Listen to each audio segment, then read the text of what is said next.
وموجود في دوري الدرجة الثانية، إنما جت بقى شركة من الإمارات 2011 2012 اشتروا النادي بصفقة تتراوح بين 70 مليون يورو و90 مليون يورو كده الأرقام المثبتة لشراء نادي ختافي.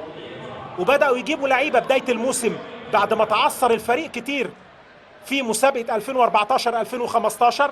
ادي الحارس بلازس ميجيري، قلت النهارده جويتا بانديرو الحارس الاساسي على دكة البدلاء صاحب ال 28 سنة، وميجيري صاحب ال 25 سنة الحارس المجري اللي لعب في الدوري اليوناني وخد افضل حارس في الدوري اليوناني. عبد الله السعيد، نسيب بقى الحكايات، ايد واكتب عندك عبد الله السعيد. اول ضربة عبد الله ميجيري، عبد الله يا ولد يا لعيب، يا ولد يا لعيب. عاوزين ضربات جزاء من بتاعة الافريقي التونسي كده. بنفكركم باخر لقاءات الاهلي، اللقاءات الجميلة اللي سجلوا فيها في لقاء حاسم. ادي اللعبة وثبت الراجل ووداه في الزاوية الشمال وحطها حلو عبد الله السعيد. واحد للنادي الاهلي. رايح بيدرو ليون صاحب هدف التعديل، يبقى عبد الله السعيد. والناحية الثانية بيدرو ليون لاعب ريال مدريد السابق، ومن قبله ختافي قبل ما ينتقل لريال مدريد. احمد عادل وبيدرو. احمد عادل يا ولد يا عادل، ياه رايح معاه، بقول يا ولد، انما حاططها جامده. طالما اللعيب داخل وحاططها جامده بتبقى صعبه. حتى احمد عادل قلت له يا ولد كده، اداني احساس ان هو بيطلعها. بص شوف احمد عادل، ياه على اللي فاتت، هارد لك يا ولد، انما حاططها بوش رجله ايه، طلقه الراجل. 1-1. بيدرو ليون، عماد متعب، بلازس ميجيري، متعب وميجيري. 1-1. الاهلي هو اللي بدأ التسجيل، ودي الضربة الثانية او الركلة الثانية.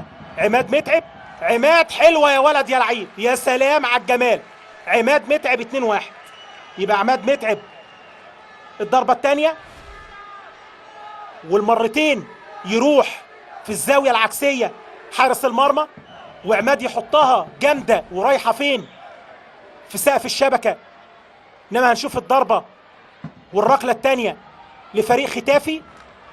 بيركز احمد عادل. لافيتا في اعتقادي هو اللي هيسدد. انجل كاستيلو لافيتا،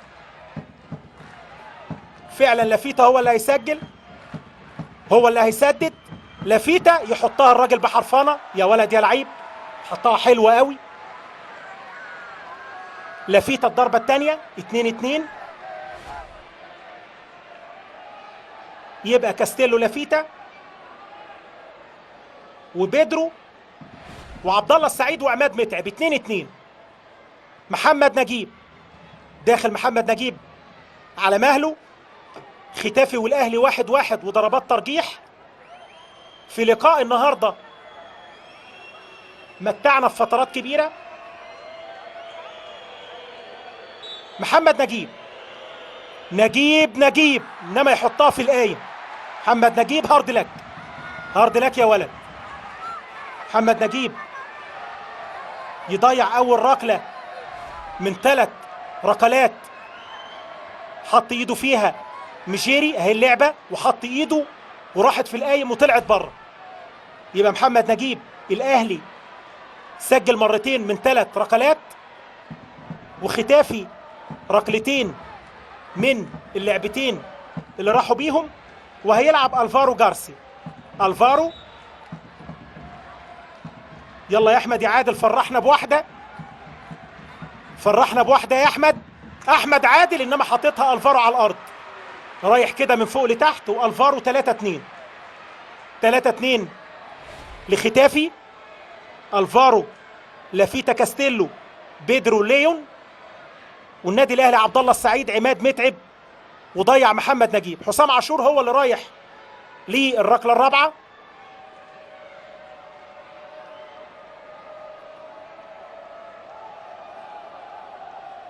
ادي حسام عاشور،